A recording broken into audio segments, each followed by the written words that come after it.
So here we are again, foraging on the shoreline, and again a great haul of cockles. Now I've got something really special for these, so I'm going to take these back, I'm going to purge them the usual way. Beautiful, free, and everybody is at it, even my daughter, bless her. Okay then, so that is about half of the haul we got in about 30 minutes. So all I'm doing then is I brought them back, giving them a good wash in some clean water, just changing the water all the time, also checking for any open ones, as you can see there. If some are slightly open, just give them a tap.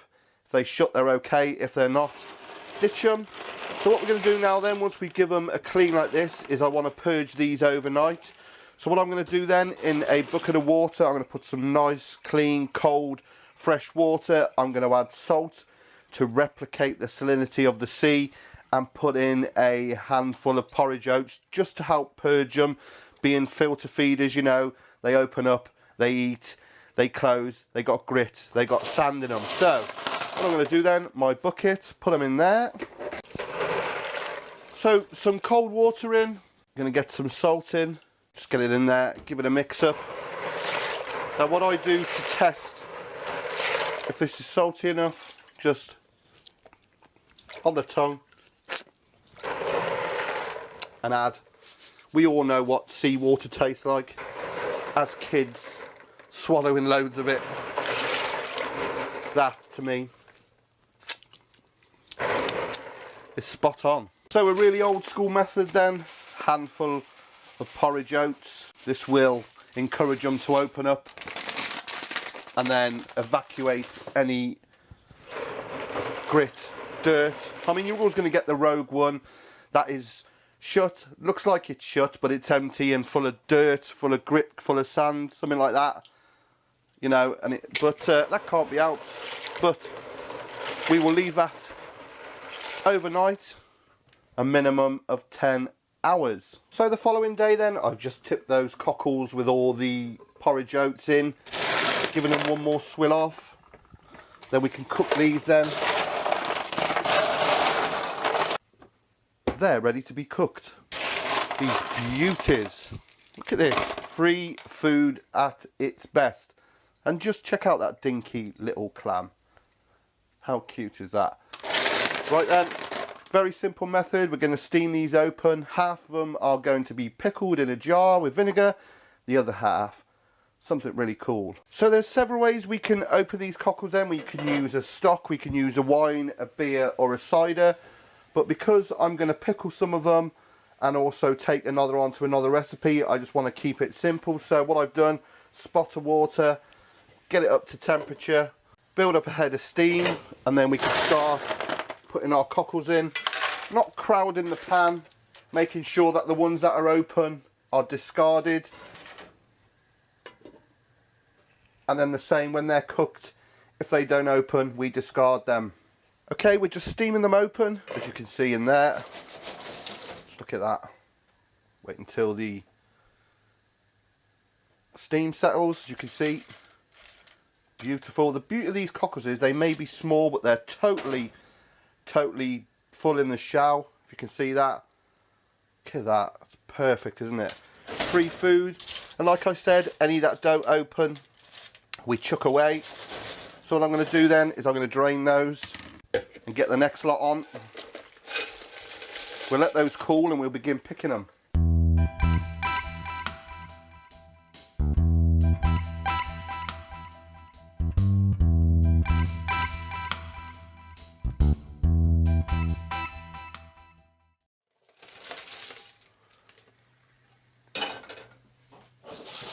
All nicely opened. So what I'm going to do is just let these cool down and then we'll pick them out. They come out really, really easy. Awesome, aren't they? Okay then, my friends, eyes down looking, some more classic caravan cooking. So we foraged our cockles from the seashore, we brought them back, we cleaned them, we purged them, we steamed them open, tipped them in the colander and picked out the meat, the cockle from the shell. And just have a look at them. I mean, I absolutely love these. Now over here in the UK, I suppose a handful like that would cost you about £2. So you can see it's well worth you doing it. Free food at its finest, and they taste, oh man, amazing. I mean, I love them.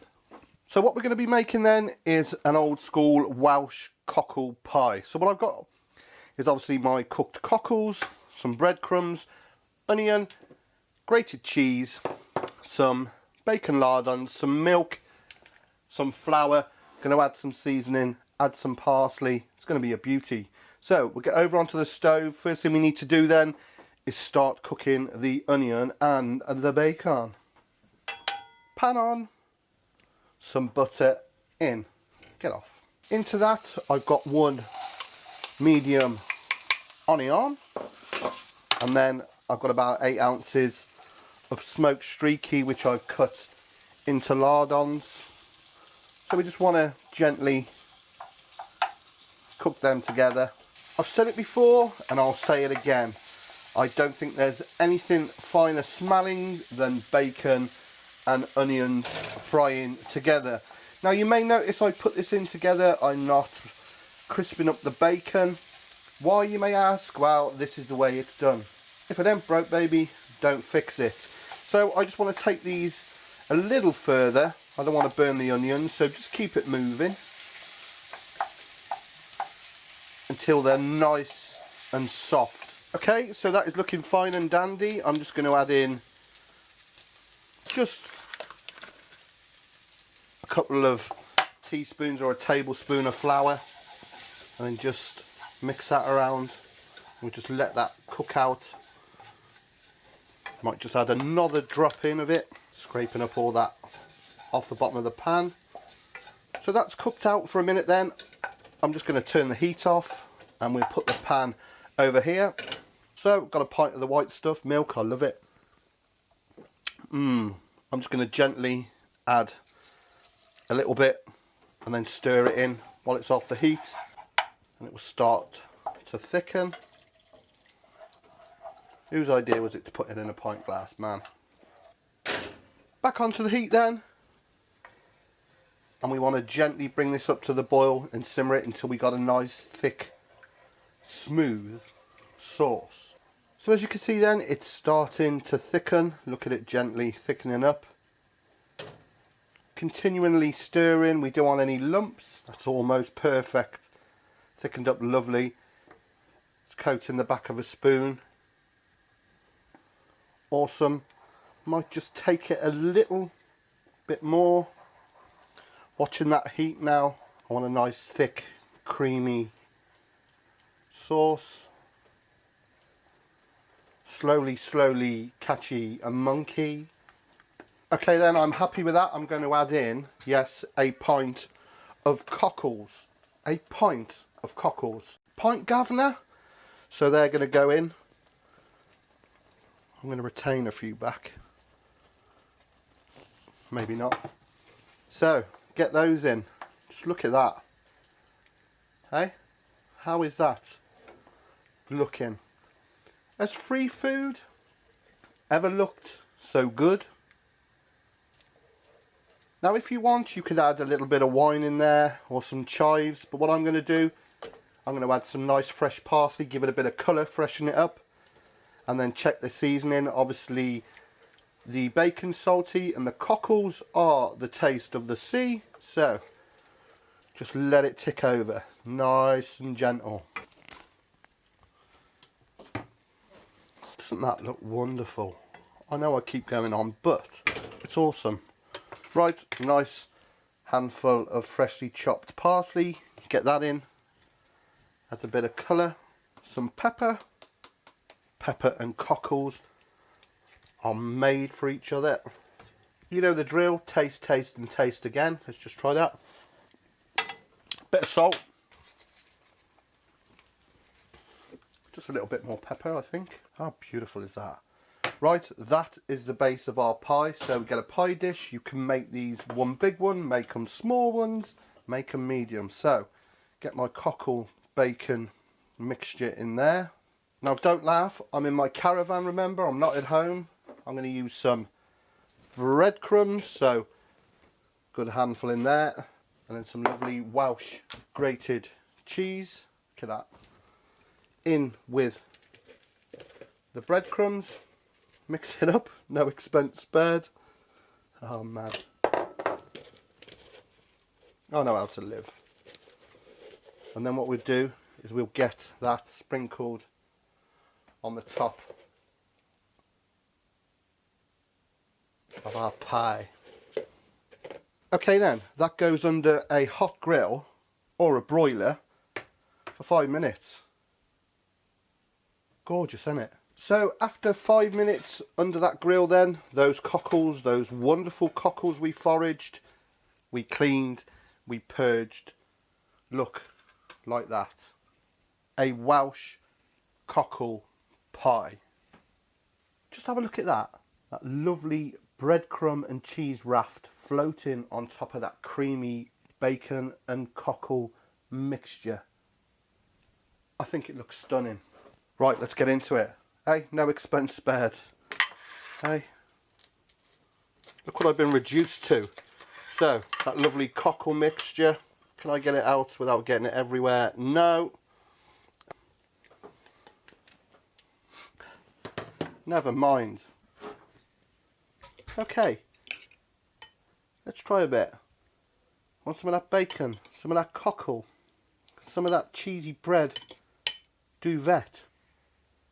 Look at that. Man, that is absolutely delicious. Absolutely delicious. Get on there. Just look at that.